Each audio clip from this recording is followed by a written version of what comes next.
Hi, I'm Ben Robinson. I'm responsible for all those hero collector ships that you may have seen, and also for a lot of Star Trek books. And you're listening to Trek Untold.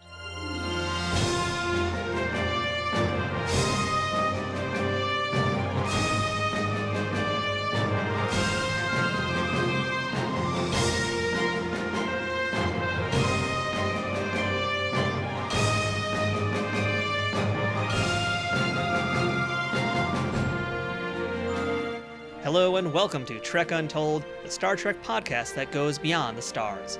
I'm your host, Matthew Kaplowitz.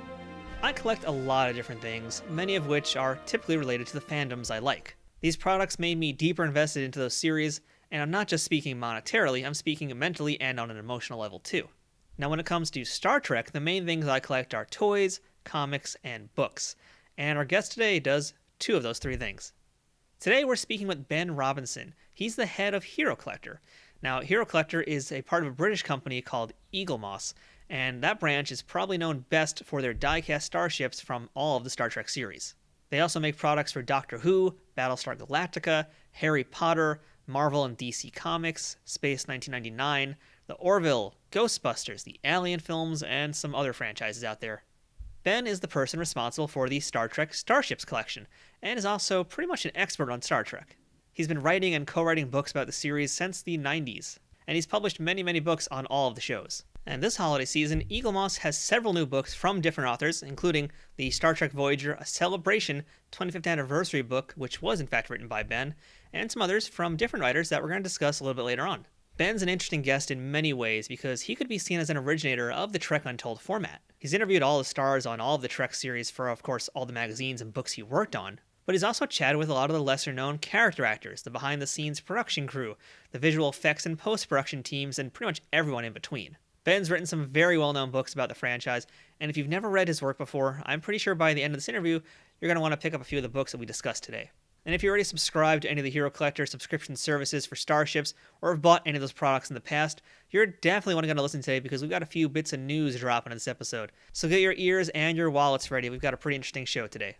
But before we jump into today's interview, I want to ask you if you're following us yet on social media. If you're not, you can check out Trek Untold on Instagram, Twitter, and Facebook, and we update there constantly.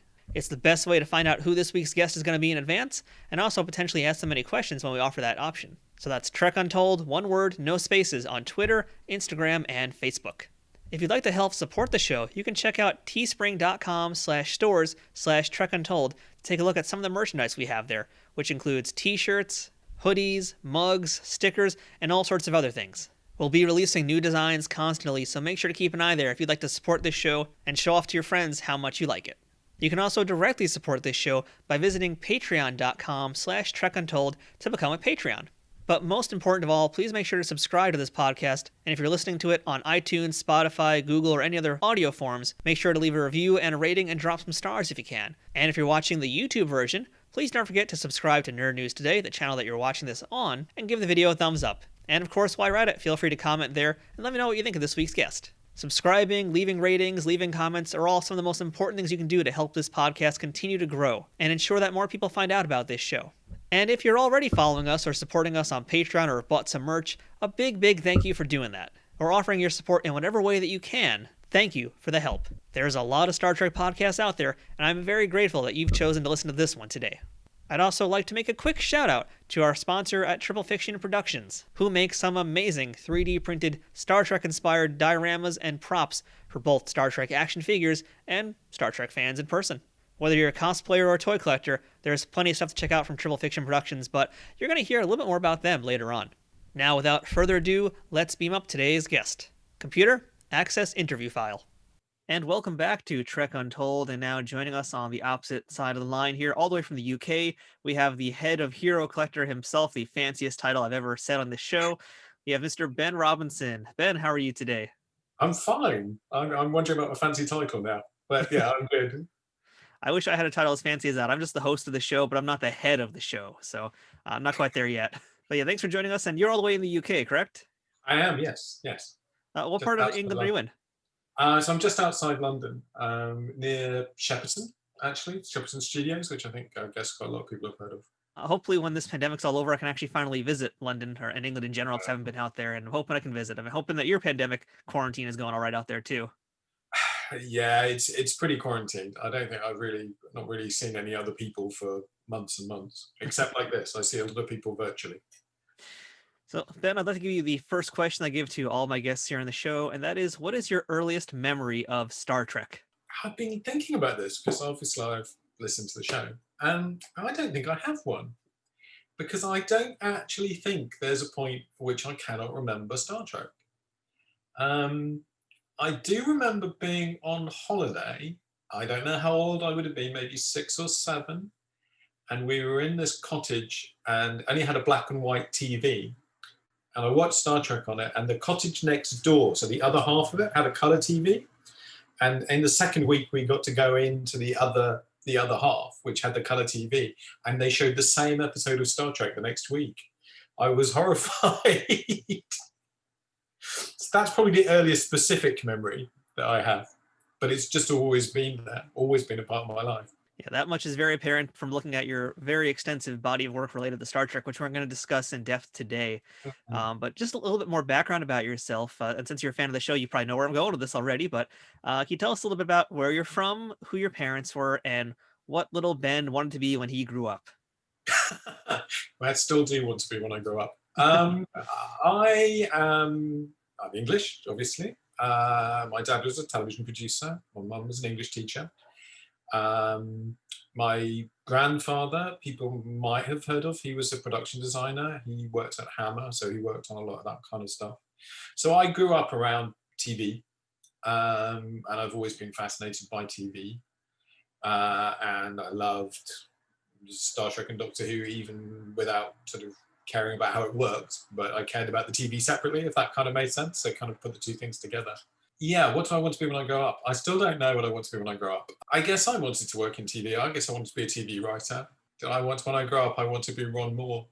Yeah, that's true. That's what I'd like to be. I'd like to be Ron D. Moore, though I'm very fond of Ron B. Moore as well. But that's what I would like to be when I grow up, is Ron Moore. And since you mentioned with your Hammer connection, did you ever get to visit any of the sets there? No, I mean, my grandfather died when I was a baby, so I never got to meet him. And they'd gone. I did meet Christopher Lee. I got introduced to Christopher Lee. It was very funny. I was talking to Christopher Lee, and he was being very nice about my grandfather. He always was. He was saying, "Oh, your grandfather was the real star of Hammer."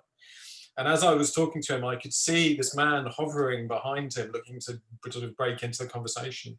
And I realised that it was Dave Prowse. So I was stopping Dracula talking to Darth Vader, which is a very strange moment in my life. That entire sentence is very surreal, but I'm very excited for that. Yeah, it's a very, very strange moment when you realize what's happening. So, as a young kid growing up in the UK, your sci-fi is a little bit different from what we would have had in that era in America. But what did you do back then to kind of grow your nerddom, if you will? Oh, I collected Migos. That's how old I am. It was the 70s. I had my Star Trek Migos. I had Fantastic Four Migos. I had Space 1999 Migos. So actually, I mean, our TV wasn't that different. I guess we had most of the things you had, plus more Doctor Who, and Blake Seven, and those kind of things. I used to read a lot of novelizations. This is back in the day before there were repeats, even before there was streaming. So Doctor Who in particular, the only way you could find out what had happened in older stories was by reading them, because that wouldn't get repeated. I mean, I remember being very excited when I was about 15 and people started to actually repeat things. Star Trek was a bit different because they just sort of show the episodes almost kind of randomly. So I didn't even realize there were only 79 episodes until I was about 9 or 10. I thought they were still making the show. So, but yeah, I would always buy any kind of magazine or anything like that I could get about stuff. But there weren't a lot back in the 70s and the early 80s. So, when did you first discover your talent or your knack for writing, and how did you find ways to get that to combine with sci-fi? Well, I always wanted to write, regardless of whether it was, this kind of stuff or something else. And I studied English at university. I studied Shakespeare and all of that kind of stuff.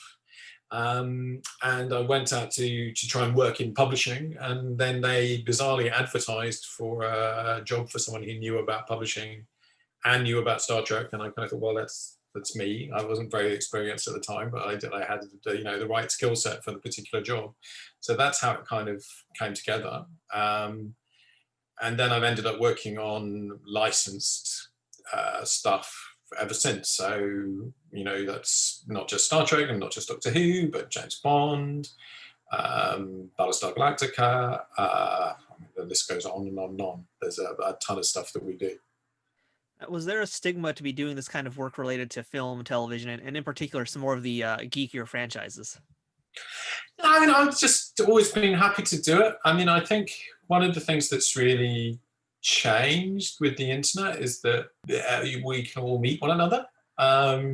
So, I always laughed at people thinking that every Star Trek fan puts on a costume and makeup and, rocks Spock and all of that kind of stuff. I think the reality is, we're a very, very diverse bunch. And having done, when you do research into who's buying your product, you find with Star Trek that it's often very educated people. We did focus groups, and there were like doctors and lawyers and people like that in there, which we wouldn't have expected for a lot of the other things that we were working on. So your first time working professionally in Star Trek itself was with the Fact Files, correct? That's correct. That's the job that I answered the ad for. Yeah. Okay. And for folks who don't know, that was the UK equivalent of the Star Trek magazine here in the US, I believe. Yeah, it was a little different. It was more like Memory Alpha. It was like a paper version of Memory Alpha that you bought for 32 pages a week.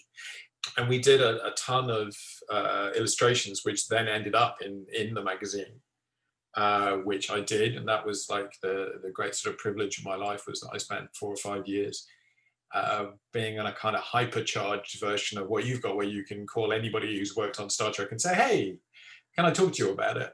I was like, it was pretty bad for me, because the line between work and pleasure was indistinguishable. So you never stop working. Well, is it really a job at that point then? Yeah, well, yeah, as a job, because I would be, you're there sort of writing at 2 a.m. or whatever. You had a situation where someone like Ira Bear, so Ira's become, a good friend of mine, but Ira would like to be like, okay, there's an 8-hour time difference between London and LA. So he would be like, well, no, you know what? You can call me. You get up early and call me after the evening news. So I would be calling Ira at what would be 11 at night his time, and 7 a.m. my time. So we're at completely opposite ends of the day, and I'm kind of like, oh my God, I just woken up. I haven't even had my coffee yet. And he's like, oh, I'm just chilling down. And I would get to the point, I'd be like, Ira, don't you have to go to bed now? We'd be talking, and I'd be like, I need to go to the office. So it's like, it's 1 a.m. for you now, Ira. So I've forgotten what the question was, but yeah, the difference between work and pleasure. So yeah, when you spend 12 hours a day doing something, it's work, even if it's something you fundamentally enjoy. And then what do you do to go and relax? I certainly can't watch Star Trek to relax anymore. So back in those early days when you had first begun working for the Fact Files, I guess as a personal story before I ask this question here, doing this show in particular, I'm quite often starstruck with a lot of the guests that come on here. Did you find that being a problem for yourself when you first began to write for that magazine? The very first interview I did for the magazine was Leonard Nimoy. Oh, that's a big one. Yeah. The way it works with like these big people is that you don't phone them, they phone you, so that you can't accidentally give their number out to somebody else or bug them or anything like that. So I was sitting at home and the phone rings, and you pick up the phone and it says, this is Leonard Nimoy. And you think, and I just said, yeah, I kind of know. I've been hearing this voice all my life. So yeah, I was pretty starstruck about that. I ended up talking to Leonard again quite a few times. I think we got reasonably familiar with one another. I think he knew who I was, which is always a privilege. Other times have I been starstruck? That was definitely one. Nick Meyer, Nick, you have to prove yourself a bit to Nick.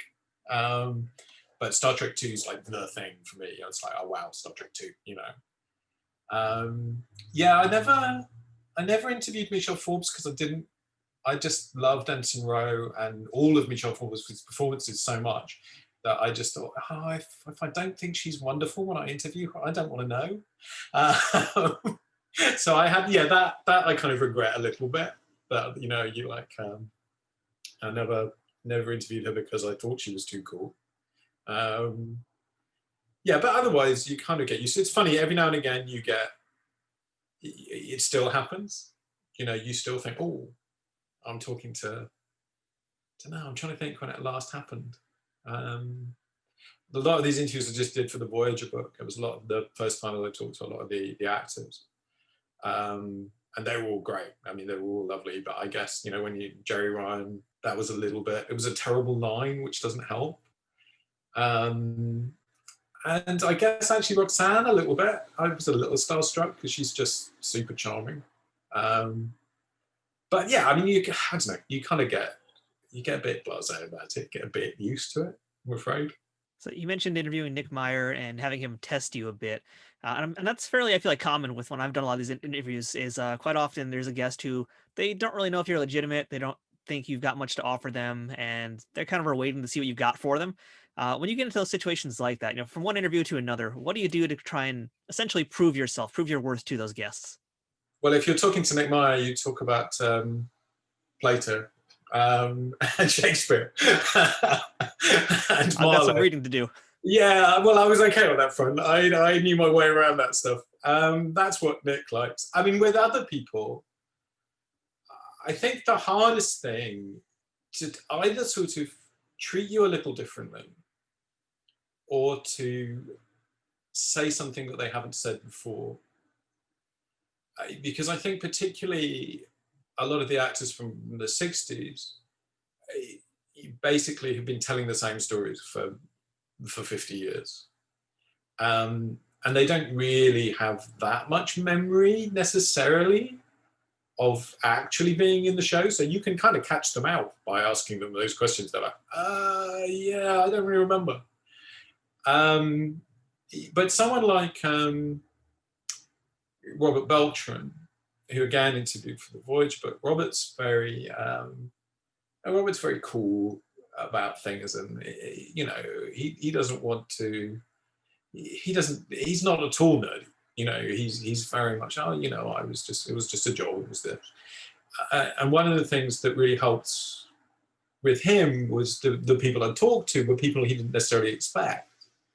So, like, I talked to Mike Demerit, who was the second assistant director, you know, and he was like, okay, you talk to Mike Demerit, you know, he suddenly sees you as a different kind of person. And I guess you're not asking the same questions everybody's always asked. So that helps.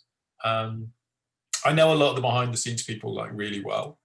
So several of them are like, I would say, real friends. So that always helps. They see you as a slightly different kind of person in that context, I think. Now, I imagine working for the official Star Trek publications gives you a lot of access to things that folks like myself would not ever have, never even dream to have. I imagine one of those things might be being able to visit sets. Did you have the chance to ever visit any of the sets of the Trek shows? Yeah, Chateau Picard's really nice.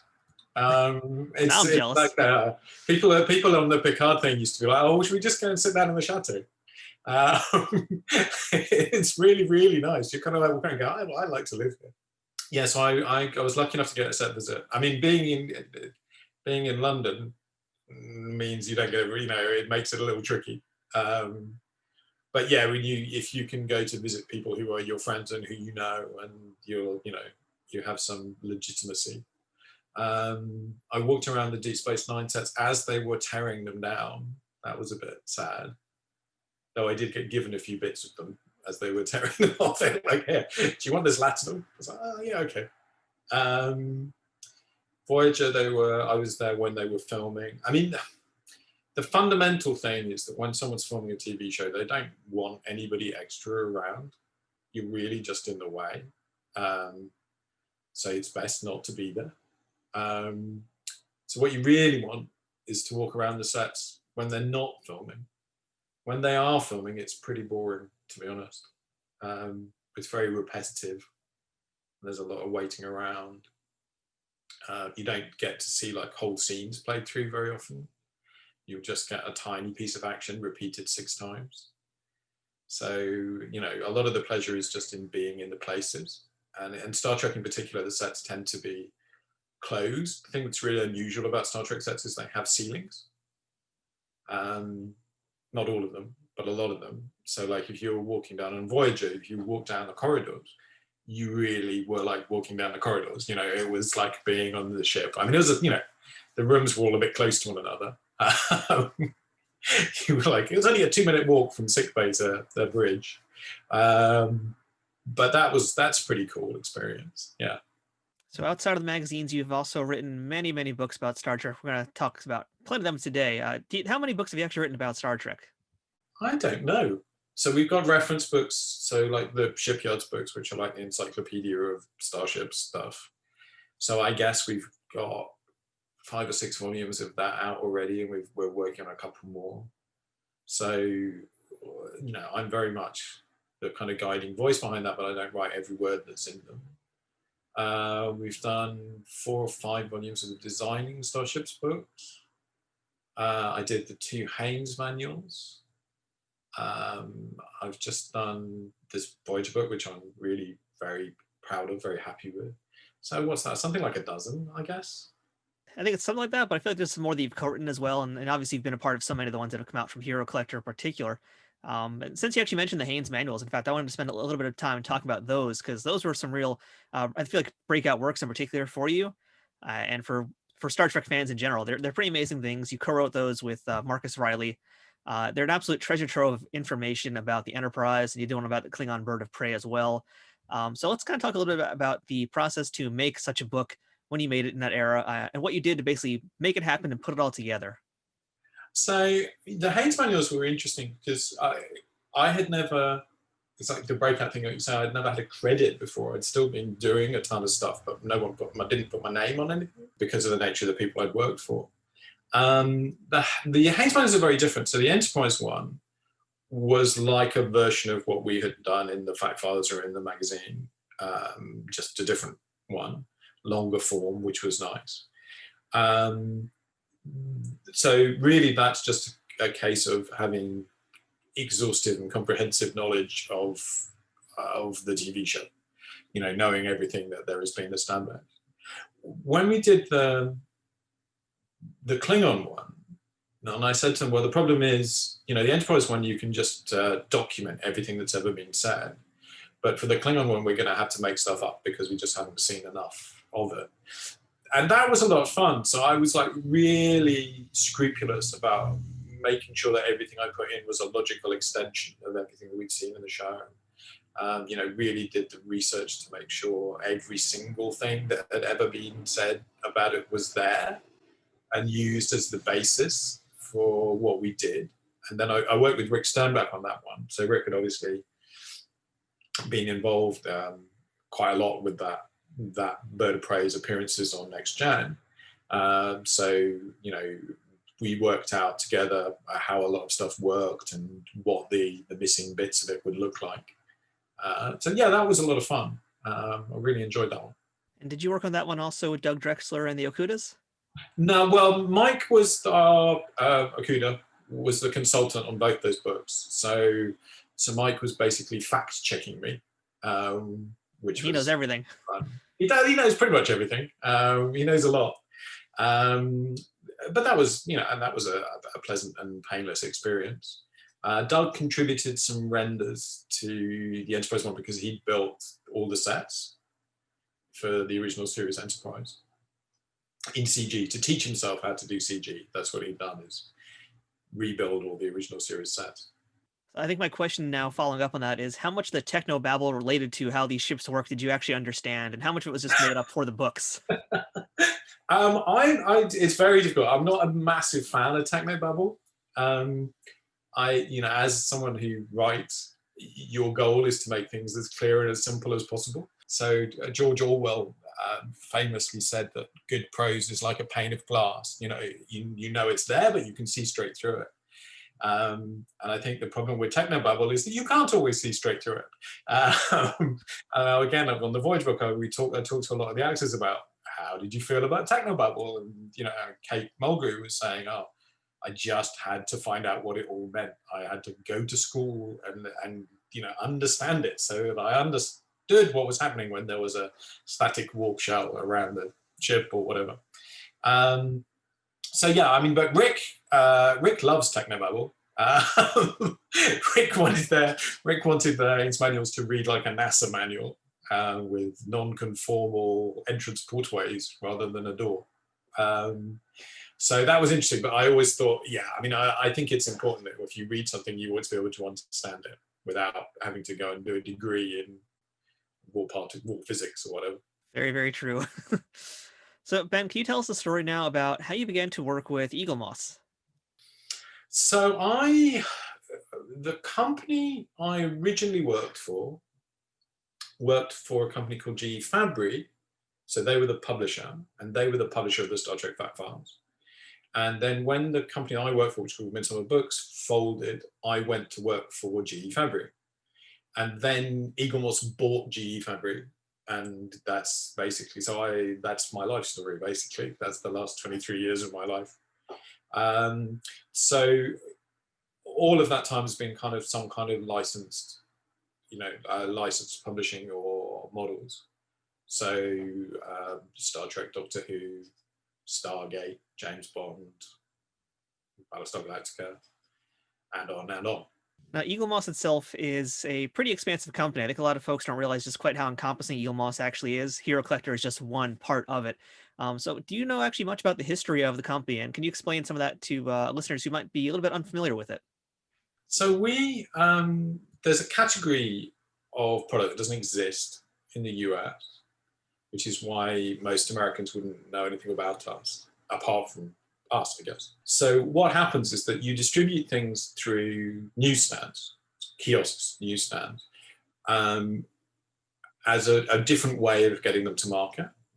So, and that could be anything that you build up a collection of.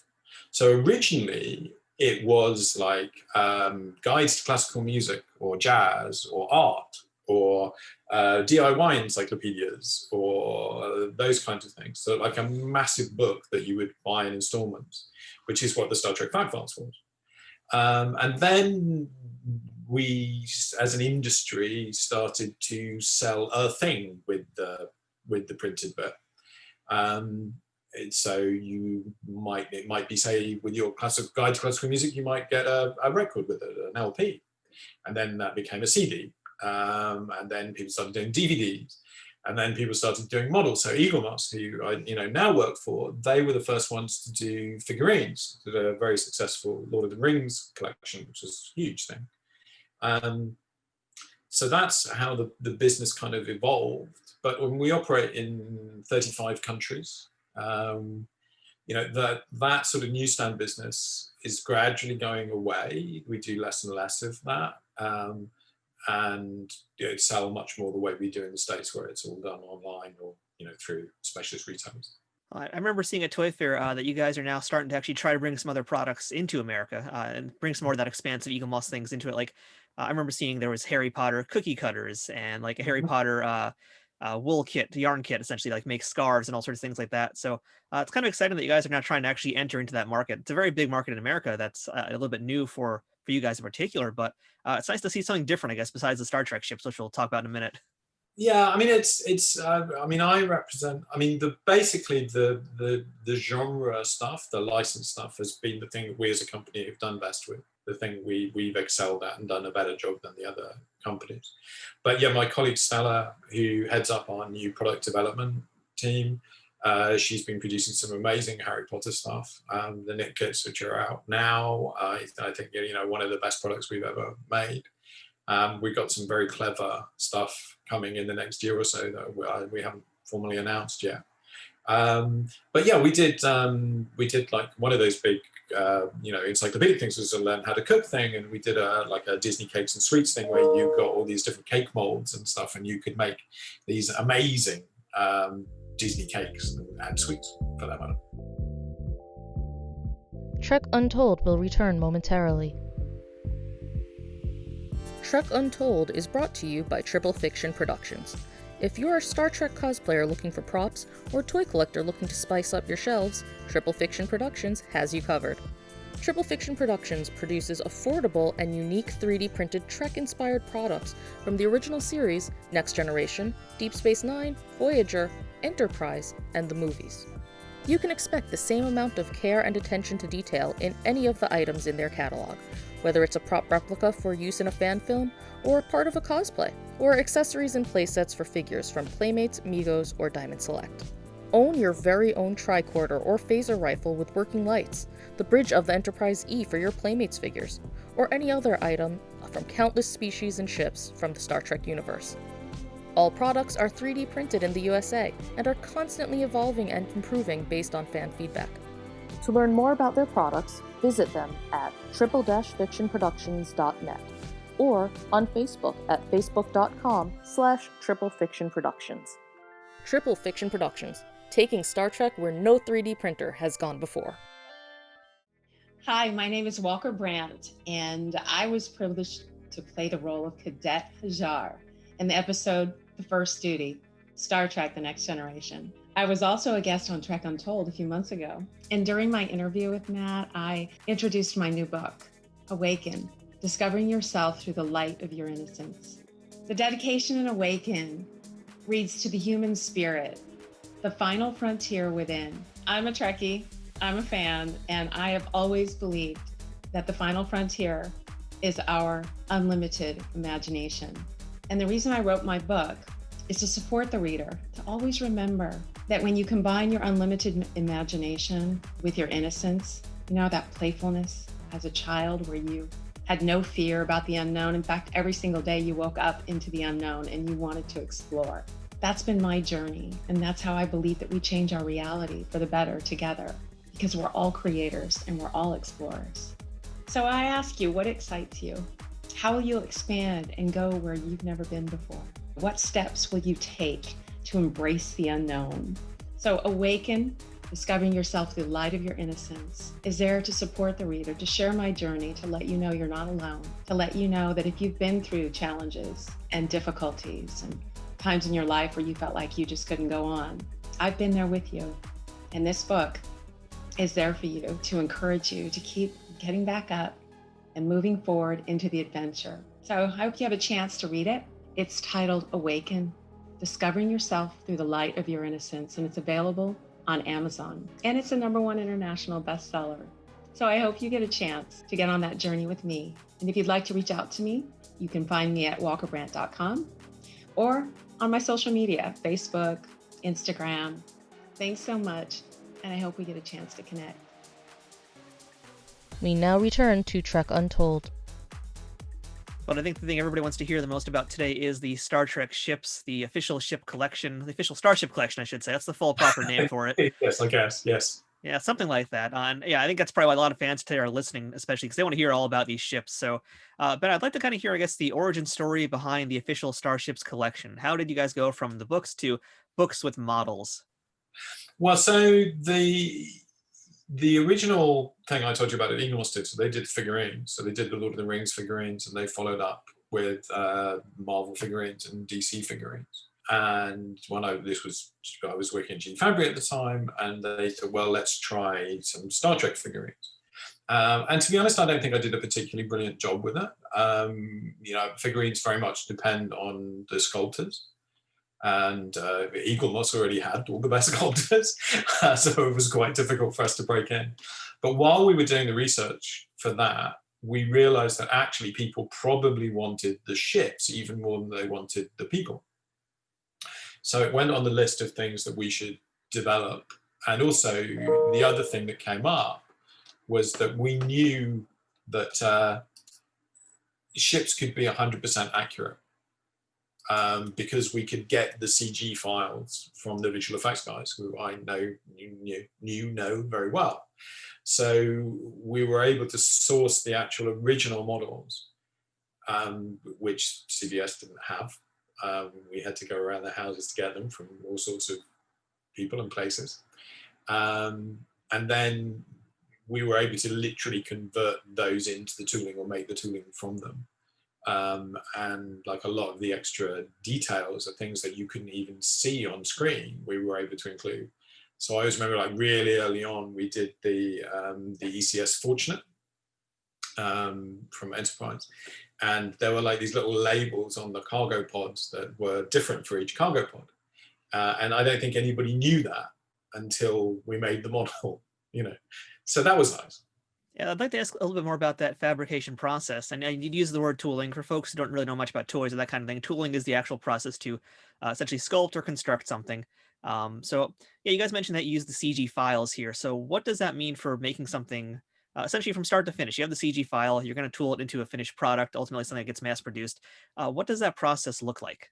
So we get hold of the original visual effects model that's used by the VFX team. And so we've had all the ones for Discovery Season 3 delivered, and, you know, we're looking at them thinking, they're not actually connected to one another. That's going to be interesting. But then we do a little bit of work on those files just to make them a little bit easier to work with.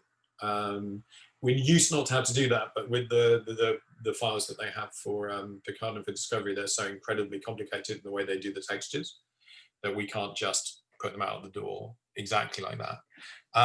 But we convert it into a particular export format. We don't make any changes to it. We then send it to the factory. This is our factory out in the Far East, and they work out how best to break it up and to actually physically construct it. And then they use that to make the tool that makes the parts.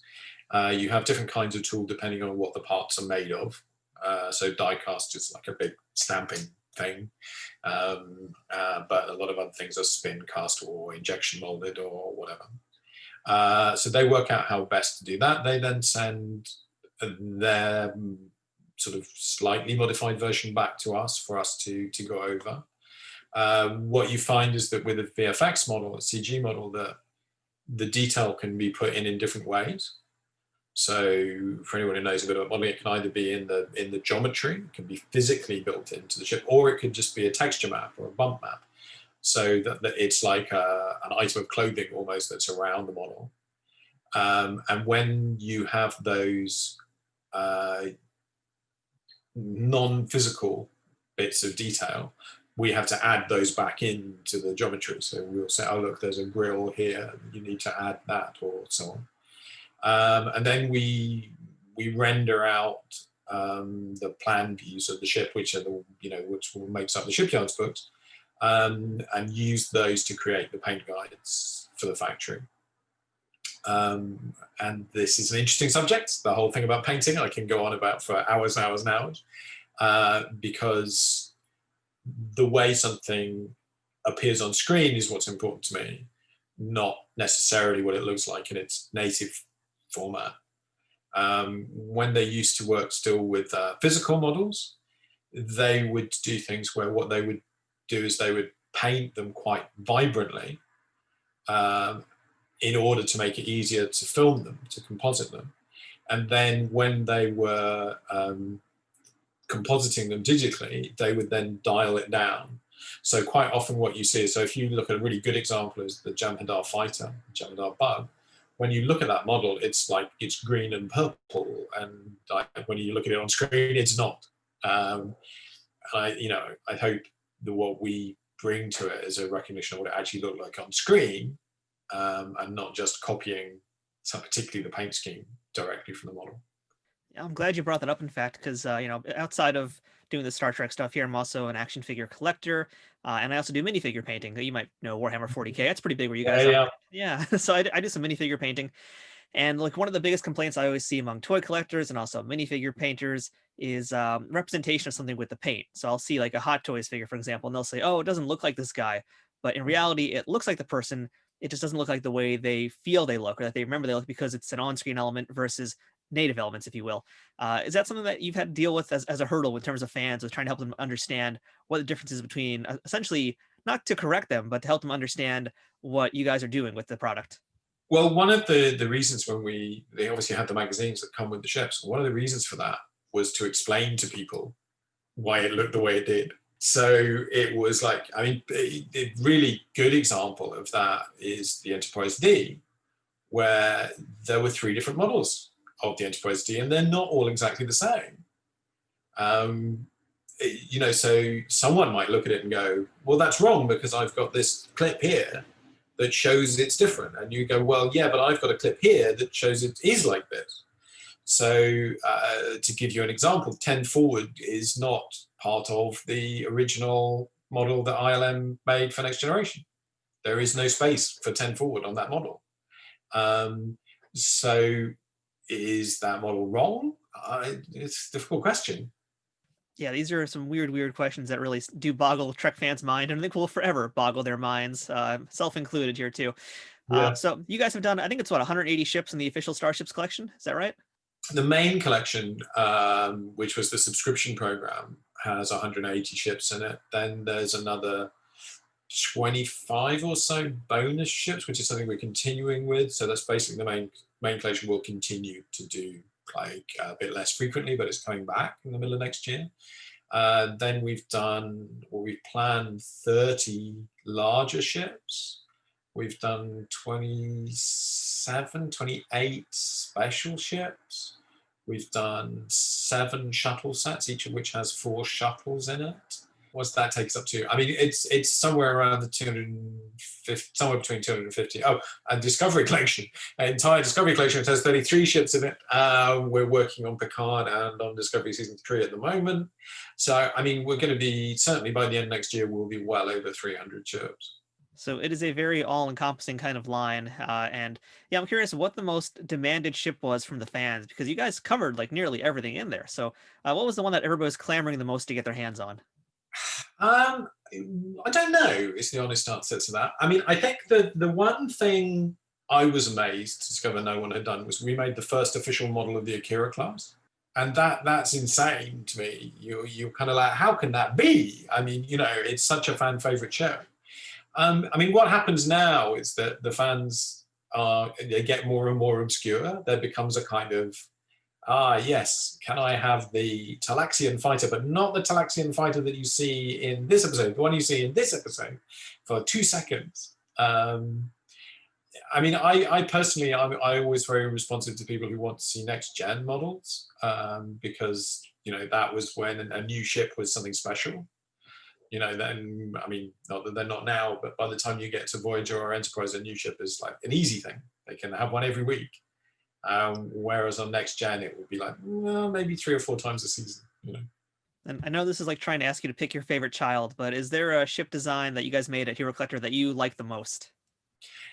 The things that have most pleased me are sometimes you kind of get the model and you take it out of the box and you go, oh, wow.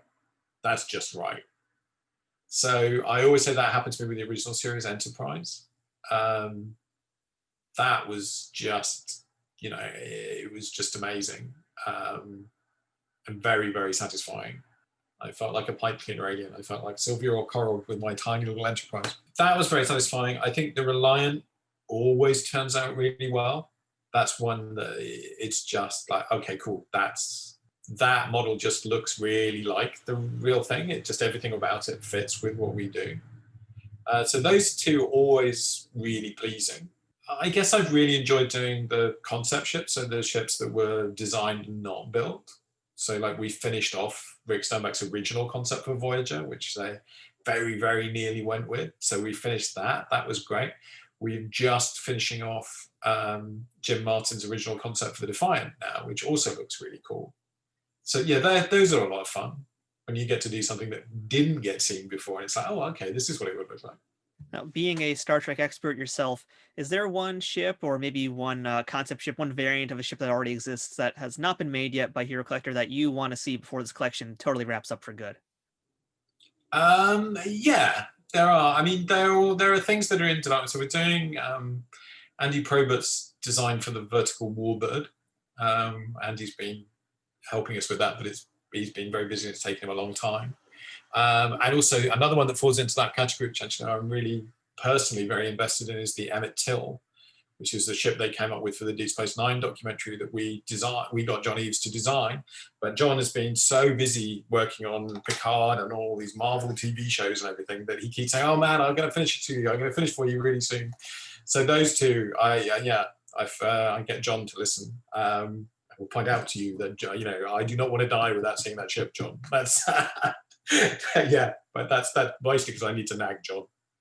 You can correct me if I'm wrong here, but I don't think you guys have done any of the Ralph McQuarrie concepts before, right? From the Planet of the Titans films? There's a legal issue with that. Is it? Okay, yeah. I mean, I don't know that it's necessarily a legal bar, but the problem with it is that they have to, Paramount and CBS have to be satisfied that they own the rights. Now, I'm satisfied that they own the rights, but they actually have to send a lawyer into their filing cabinets to find the contract with Ken Adam, who would be responsible for the design of the ship from 1976. And they just haven't got the time or the resources to go and do that, which I find very frustrating, because we actually got as far as making we remade the CG for it. But for both versions, there are two different versions of that ship that were designed. So yeah, that one. It kind of depends on somebody at CBS or Paramount having enough time to go back through the files, which is unlikely, to be honest. I do a lot of Star Trek toy reviews on my YouTube channel, Nerd News Today. And one of the things you always hear from people who watch them is just the complaint about the lack of new action figures out there. And this kind of relates to you guys, I guess, because you guys are not in the action figure marketplace, but you're in a similar kind of collectible place. So, whenever I've talked to companies at Toy Fair who have done Star Trek and have stopped, they tell me it just doesn't bring in the money. And McFarlane Toys is a great example of that. They did like basically 2 figures and they were out.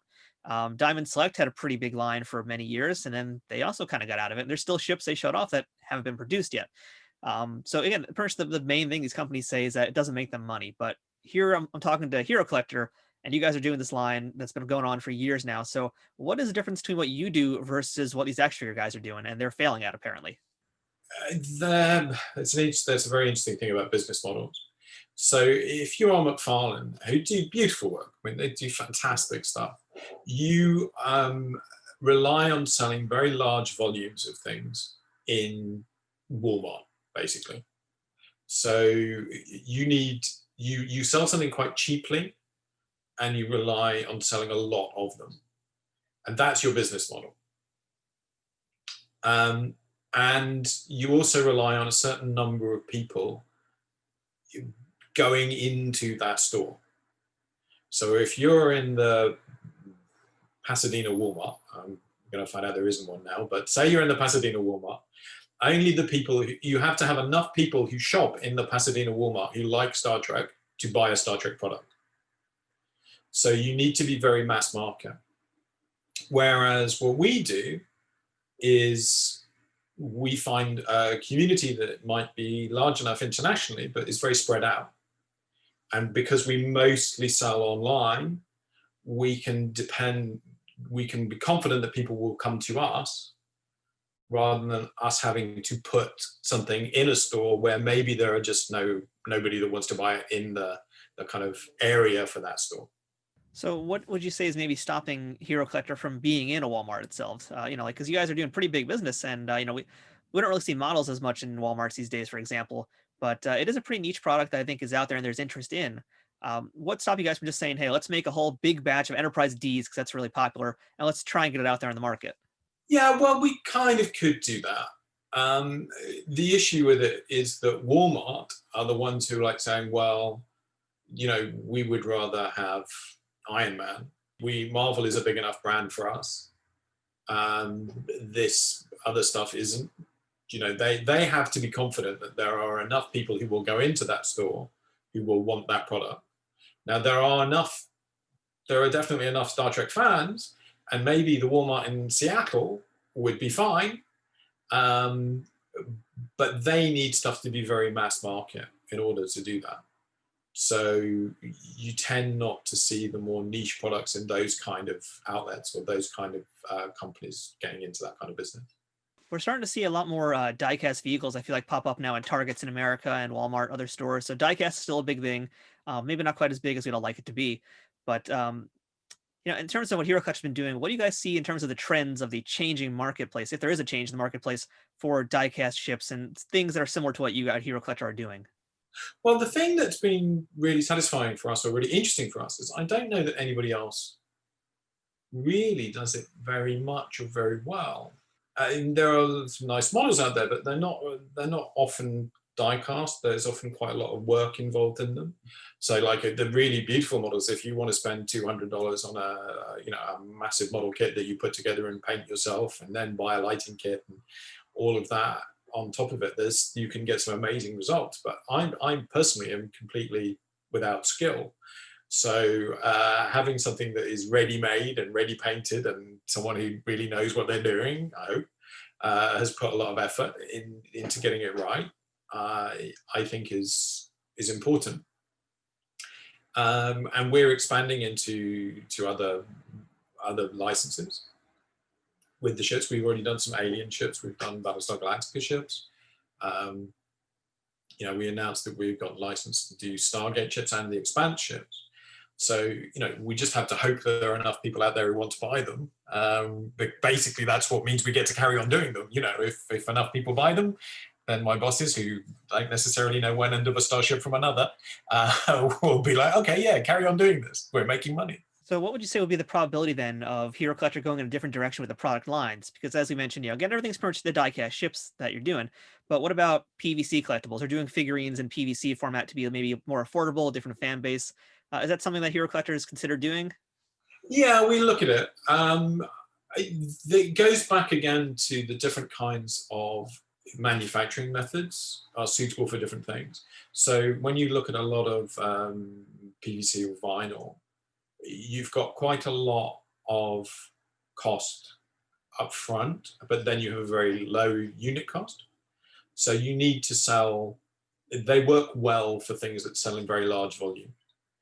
So that's why you'll see a lot of that for Marvel, as an example. Whereas when you do the resin figurines, resin has different kind of fidelity. You get better edges, you probably get better facial detail, and then a lot of it's in the painting. But that doesn't have the same fixed costs, so you don't have to pay so much up front, but then the individual pieces cost more. So I think the trend I would see is that it's harder and harder for people to do things that depend on volume, unless it's WWE or, those kind of things. And I do like the WWE work that you guys are doing, by the way, as a fan. That stuff's pretty cool too. But yeah, I hope so. Yeah, there's a place. I hope there's a place for everything. But since, of course, we are Star Trek centric today, let's just spend some more time on that. And I think, as we alluded to earlier, the official Starships collection has more or less come to a close now, but the line is continuing in a new way. So can you kind of preview for us what the new plans are for Star Trek in 2021? So yeah, we absolutely continue. People should definitely not think because we've stopped doing the 180 original ships that's it. It's not at all. It was just that was the subscription program that was driving it from outside the US, really. So we've been releasing the larger ships, the XL versions. We continue to do that. We've been releasing Discovery ships. We're going to relaunch that line as a new line that encompasses both Picard and Discovery. And when we get to it, Strange New Worlds. We've got some lower deck stuff to do.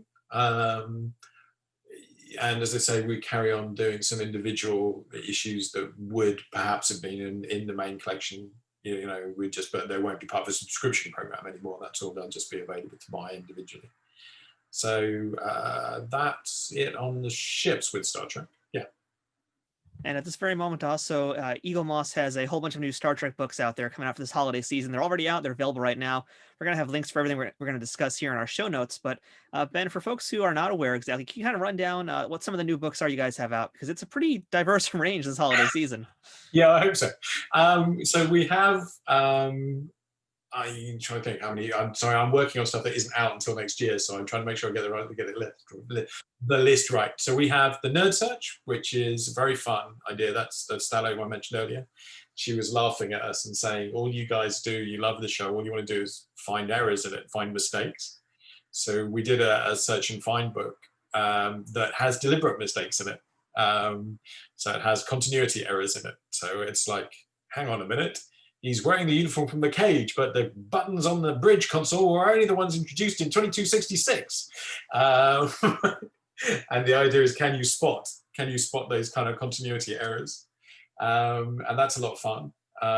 That's a stellar work that up with Glenn, who is one of our authors. And Glenn also wrote the Star Trek cocktail book, which is out and seems to be going down very well. And that is 40 Star Trek cocktails. They're either classic cocktails with a Star Trek twist, or some of them are a little bit more extraordinary. There are a couple that actually change color as you make them. Were you taste testing these to make sure the quality assurance was on point?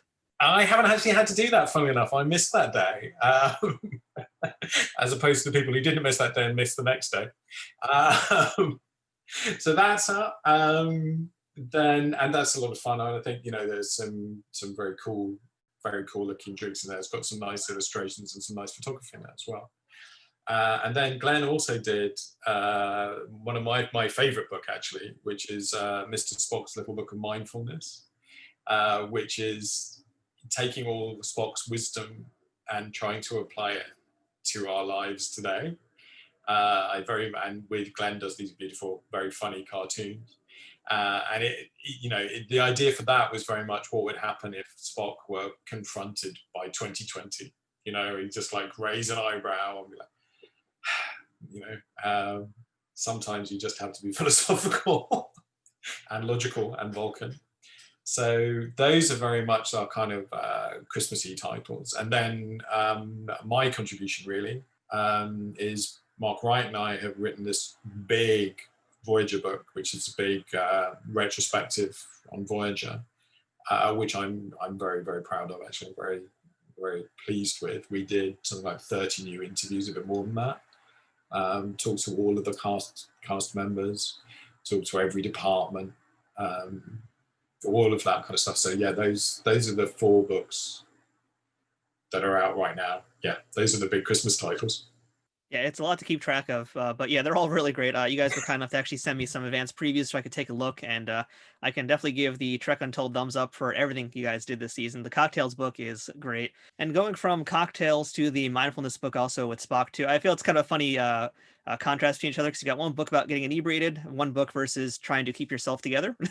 But I find like both books are very much a sign of 2020, because it's been a rough year for us, and I feel like as much as we need those Andorian drinks, we also need a little bit of Spock to help keep us surviving and staying sane in this year and what's coming in the future.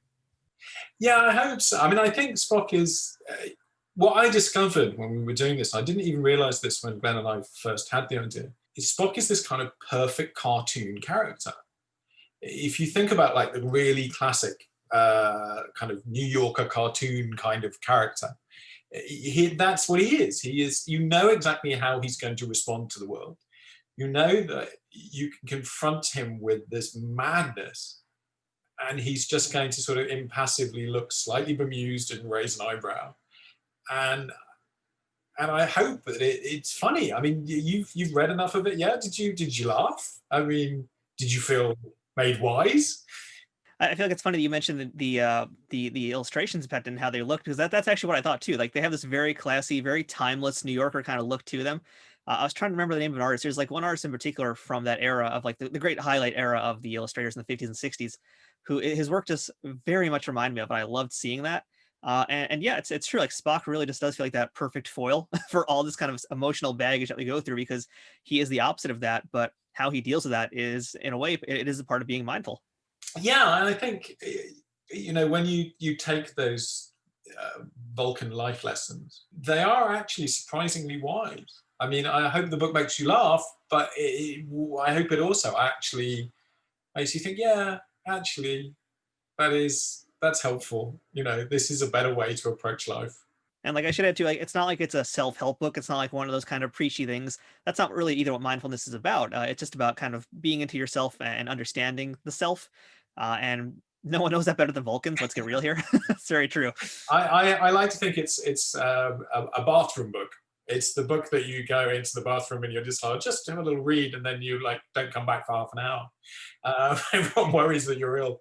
But it's, you know, I just think Glenn is such a witty, insightful person, and the, you know, the wisdom is genuine, and the affection that he has for it all, it really shines through.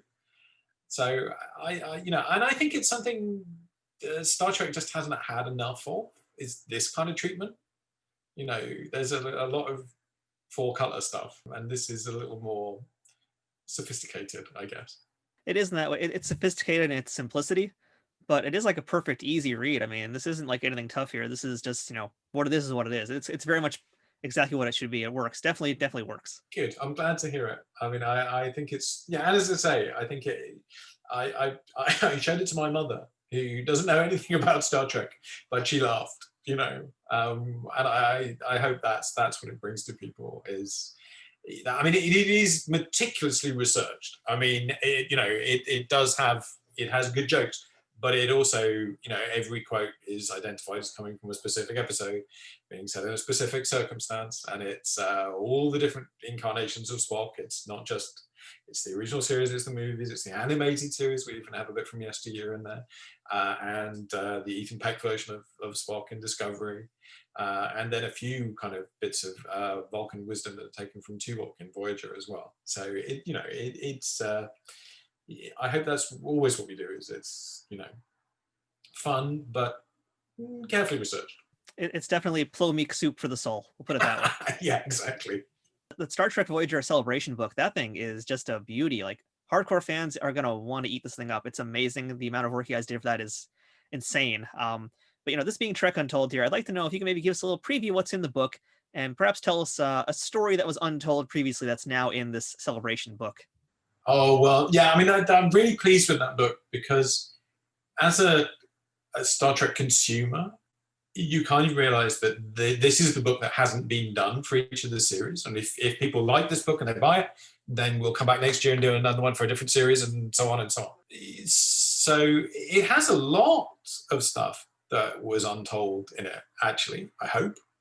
I mean, I always figure if there are things that I haven't heard, then lots of people haven't heard them. You know, I mean, I've been doing this professionally for 23 years, so I've been lucky enough to spend my living talking to people about Star Trek.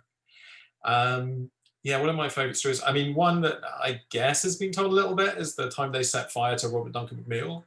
Well, go on. I need to hear more about this one. So Robbie, when he was doing Captain Proton, so they're filming this bit, and they actually get the original Captain Cody rocket pack that they had, and they have these giant kind of sparklers that they put in the back of the rocket pack, and then they like looking at Robbie and they go, okay, yeah, so you're gonna be on this rig like this, and we'll put we're gonna put the rocket pack on you, and then we're gonna light the sparklers on the back, and all these sparks will come out the back, and they're like, oh, this is great. But luckily they thought to put him in fire retardant clothing. He was wearing like these pants that were like the ones that racing car drivers wear, because when they put him on the thing and they're filming it, and they suddenly go, Robbie's on fire, and they literally set fire to his pants, and they had to pull him down. I mean, it's, you know, it's actually, I mean, it is funny, but I don't think they thought it was very funny at the time, and they had to sort of pull him down off this thing and put him out. But that take actually gets used in the episode. So when you watch the episode, you realize that Robbie is about 5 seconds away from catching fire. Gotta love a story about immolation. Never a bad time with those. Yeah. So again, we've spent today primarily talking about Star Trek with Hero Collector and Eaglemoss, but Hero Collector line does do a lot more like WWE. There's Marvel, there's Ghostbusters, Battlestar Galactica, the Orville. You guys were the first ones back to do the Orville ship. I remember that being a big announcement at Toy Fair. Again, I'm trying to get some more information. I'm trying to pull some teeth here and see what I can find from you. But 2021, what do you guys have in mind for Star Trek books, for Star Trek ships, and other licenses that we can expect to look forward to? Well, certainly The Expanse is one I'm personally pretty excited by. You know, Ryan Denning, who worked on Discovery, also worked on designing most of the ships for The Expanse. Ryan's a lovely guy, so I'd be very pleased to be working with him again on that. In terms of the books, there's a very exciting project that we haven't quite nailed down, which actually I don't think will be out until 2022. But that would be, if that comes off, I'm going to be all over the place telling people about that. That could be very, very timely and very exciting, but I can't tell you what it is because I haven't managed to get everything kind of nailed down on it yet. I hope I'm going to do, it's the, let me get this right, it's the 55th anniversary of the original series next year. So just as we've done the Voyager celebration book, we're just starting work on an original series celebration book. It's a little different because not that many people are around left to interview. But one of the things I hope, and I don't know how much of a chance you've had to read the celebration book, but one of the things I hope is really different about that is it's not just a straight interview with a person. It's like talking to several people about a topic or about a character. So, you know, I was saying this, that when we talked to Kate Mulgrew about playing Janeway, we also talked to Jerry Taylor, who was very, you know, instrumental in creating the character, about what it was like watching Kate audition and how Kate changed their ideas about who Janeway was. And then we talked to Brannon Braga, who replaced Jerry as the showrunner, about what he wanted to do with Janeway and how he saw her differently and how the character evolved and the introduction of Seven and all of that. And then talk to a lot of the other writers about it. And then you're telling the actor things that the writer said and the actor didn't necessarily know them. You know, one of the lovely things that both Ethan Phillips and Robert Picardo said is, oh God, there's loads of stuff in here I didn't know. And I was there, you know. So I think we can still do that for the original series as well. There are a lot of, you know, I used to talk to Dorothy Fontana quite a lot. So there's we can put the things that Dorothy said about Spock together with the things that Lennon said about Spock, and then it becomes, you know, a little more than you might expect. I'm trying to think, we've got more Shipyards books coming out. Got a next generation nerd search for people whose continuity bent goes more that way. Yeah, they've got a bunch of things. There'll be basically a similar program to this year, I hope. And just by the way, on that side note too, about how you guys put together the Voyager book with the interviews, I did actually appreciate that. It was very much more like reading a conversation. Like one of my biggest pet peeves, I've got some books where they're basically just purely that. It's just a transcript of an interview, and I don't want that. I could just watch that if I wanted to see that. I liked how you guys actually did put together pieces from different things. You know, whenever I've written articles in the past, I think one of the most popular ones I wrote, unrelated to Trek, was back for an MMA website, and I did the story of UFC 9, which has the fight between the rematch between Ken Shamrock and Dan Severn. It's considered like one of the worst fights in UFC history. And so I got quotes from Dan, I got the perspective from Ken, and then I got the owner of the company, Bob Meyerowitz's thoughts, as well as Big John McCarthy, the referee's thoughts on everything that happened. So it's definitely way more interesting to get like all the perspectives and have them play off each other. It makes just a much more interesting read, much more fascinating piece. So round of applause for you guys for doing that, for actually making it a little bit more interesting to look at. Well, I think it's about how you can bring a different perspective to things, because I think a lot of people have interviewed the actors, obviously. A lot of people have interviewed the writers and producers, but they haven't interviewed them together, as it were. So that interplay and that understanding and that way that people feed back on one another is something that I don't think anyone has really done enough of. I mean, one of the things that really set me off onto this was like 20 years ago. I did a piece at the end of Deep Space Nine when Ira and I talked through the evolution of Sisko and how the character changed over the years. And Ira loved that piece because he had not thought about it that way himself. So he had done each episode as it had come, and he had thought about the future, but he hadn't looked back at the past and seen how things had changed. And I think that people very rarely have that opportunity to sort of look back and see the whole thing. And also to hear what other people have said. I mean, one of my other great moments is we did a thing about the Borg back when we had the magazine, and I was interviewing Brandon about it. He said, you know what I'd really like to know is this. And I was going, well, actually, Brandon, I can tell you, because I've just been talking to Maury Hurley about it, and he exactly that. And you realize, you know, how many things people don't know, even though they're actually working on it. So Ben, I had one other idea for you guys. I'm sure you guys get pitched things all the time when you're at conventions and things like that, but kind of following up on what you're doing with the Hero Collector Ecto 1 model, which is basically a subscription build it series. Like you're getting all the pieces and you're building a very large Ecto 1. What's the probability of seeing something like that for Star Trek? Like, could we ever see anything to build an Enterprise or something like that? Oh, I can't answer that question. Can you ask me that? When's this going out? I'm going to try and get it out in the next few weeks, like you said. Yeah, you might need to have me back on in a couple of weeks. All right. Well, in that case, so am I. We'll leave it at that for now. Yeah, that's where we have to leave that one. And by the way, folks, you know, I'm not just shilling today for the sake of shilling. The stuff that we're talking about today in terms of the new books that just come out are legitimately that good. I definitely do give them a high recommend. We'll have links for all of that stuff in the show notes in the description below. But Ben, you personally, what is in your Star Trek collection? Books, concept art.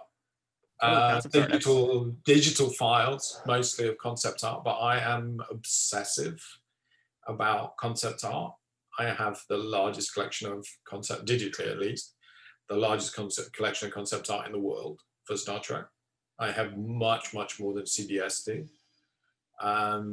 Matt Jeffries gave me a folder of transparencies of all the stuff that he was just about to sell at auction. I just have hundreds, thousands of pieces of concept art. That's a big thing for me. And then, books. I guess I've always wanted to know, to read, and now I guess on the other end of it to share. How about in terms of Hero Collector products? Do you have any of your own stuff in your desk? No. That's not quite true. I do, but only because I've been looking at it. I have it because it was here to be approved, but I don't. So I have Simon Centurion on my desk, who I had to look at about 6 weeks ago, but I haven't removed him. He's still on the desk. We have some cool new Marvel stuff that's coming out next year, which I'm not sure if we've announced, so I better not show it. Have a Borg cube because we're looking at doing that again and want to make something much more fancy. I have, one thing I do still have, I have a figurine that we never made. So I have a 3D printed Species 8472 from the original visual effects model. Oh, interesting. Are we allowed to take a look at that today, or is that completely well, it's in a box. I don't want to take it out of the box. The very few of these ever got made. I don't know if you can, I'll try and do it so you're not getting the glare. I've got one I can take out, but I'm not sure where the box is. But no, I don't have a lot of toys. I have a lot of information. That's mostly what I have, information. So as the Star Trek collector and being privy to all of these pieces of concept art, things like that, as a toy hunter or as a collectibles hunter, let's just say, has there been a holy grail piece that has eluded you all your years that you've been trying to get your hands on? Oh, there are, there are things that I crave. There's some missing concept art, so I know that there was stuff that was created and no one knows where it is. So there's some stuff from Star Trek Motion Picture for that. There's the lost stuff from the 70s. I'm fascinated by what we now call Phase 2 and Planet of the Titans. And then there are a few pieces, particularly Andy Probert stuff from season 1 of TNG. So basically what I got from Andy. So if anybody's listening and has concept art, no one's going to beat you up for it, but we'd love to get a scan of it. CBS, they don't have it, but we would love to just have copies of these things. So yeah, anyone listening has stuff, find me on Twitter, come and message me, and I would love to get a copy. I will share. I can give stuff back in return. So Ben, last question for the day. What is the best thing about being a part of the Star Trek universe? The people. That's the best thing, is like, particularly on the Voyager book, I just had such a lovely time talking to everybody. They're just really nice people. And a lot of the people are very talented people who, some of whom I can genuinely call friends. So that's the real privilege of it. All right, well, Ben, thank you so much today for talking to us all about Hero Collector, all about books, all about making the ships, all about writing books.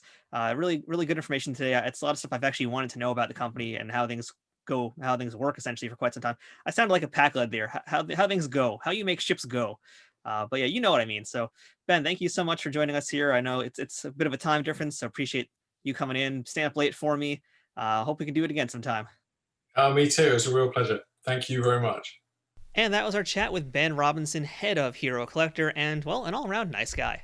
There will be links in the show notes for all of the recently released Star Trek books from Eaglemoss that we talked about that have just come out for this holiday season, as well as links to some of Ben's other books and some of the Hero Collector starships. So if you're still in a pinch for a holiday gift for the Trekkie in your life, consider this your last chance to make things right, or, as we should say, make it so. And by the way, remember that thing that Ben couldn't talk about in this interview? Well, it turns out that 2 days before this episode aired, some breaking news came from Hero Collector. And that was, in fact, basically what we had sort of alluded to in this interview. So Hero Collector announced on November 20th that they're going to be doing a Build the USS Enterprise D subscription program. And this is really cool. You can build a 27-inch Enterprise D from Star Trek Next Generation, just like they've already done with the DeLorean and the Ecto-1, and I think a James Bond car as well. This Enterprise D will be color matched to the on-screen appearance of the ship. It's going to include decals. The saucer and star drive sections can actually be separated, which is pretty awesome. And there's going to be working internal lights as well, so you can illuminate the entire ship and all the parts in it. We're going to have links in the show notes for how you can get one of these for yourself and join the subscription program, which also will include the pricing. Now, I'm not much of a model builder, but working on that scale makes it feel like it's actually a little bit more approachable despite the price tag that's going to be attached to it. And seeing the quality stuff that Hero Collector has already produced with diecast ships, I think this is going to be a surefire hit, so do not miss out on this Build the USS Enterprise D subscription program. We spent some time today discussing the starships that Hero Collector makes, and not surprisingly, some of the first official merchandise that Star Trek ever had was in fact based on the ships. AMT was the first company to create models for the original series back in 1966, starting with the Enterprise and then not long after, the Klingon cruiser. After the show was initially cancelled, AMT continued to produce model kits and Star Trek props and were eventually acquired by Matchbox around the time of the motion picture's release. These days, collectors have plenty of choices for the size, look, and feel of whatever starship they want to collect, and companies like Hero Collector continue that tradition by listening to the fans and making some very awesome little ships, which, by the way, I do in fact have several of. And after this discussion with Ben today, I look forward to growing my fleet even more. Thank you for listening to this week's episode of Trek Untold. If you aren't already, please make sure you're following us on Twitter, Facebook, and Instagram at Trek Untold. And if you'd like to watch the video version of this podcast when available, make sure to check out youtube.com/nerdnews today. And don't forget, you can also check out teespring.com/stores/TrekUntold. Check out all the Trek Untold merchandise we have, or consider supporting us on patreon.com/TrekUntold. Any contribution you can make helps keep this ship running at optimum power. But even just listening to the show and telling your friends about it does a pretty big thing for us too. So please leave a rating and review if you're listening to this on the audio form, or give the video on YouTube a thumbs up and sub to the channel. There's no wrong way to help Trek Untold out, so whether you're just dropping a review, giving us ratings, or if you're able to offer us any support monetarily, we thank you so much for doing that. And we also thank you for, again, choosing to listen to Trek Untold. Once again, thank you to our sponsor, Triple Fiction Productions. If you'd like to send us some feedback, suggest a guest, or ask to be booked as a guest on this show, or provide a sponsorship opportunity at Trek Untold, please email me at trekuntold@gmail.com. I'd love to hear from you and hear your thoughts on what you thought about this week's episode and our guest. I'm Matthew Kaplowitz, this has been Trek Untold, and until next time, fortune favors the bold.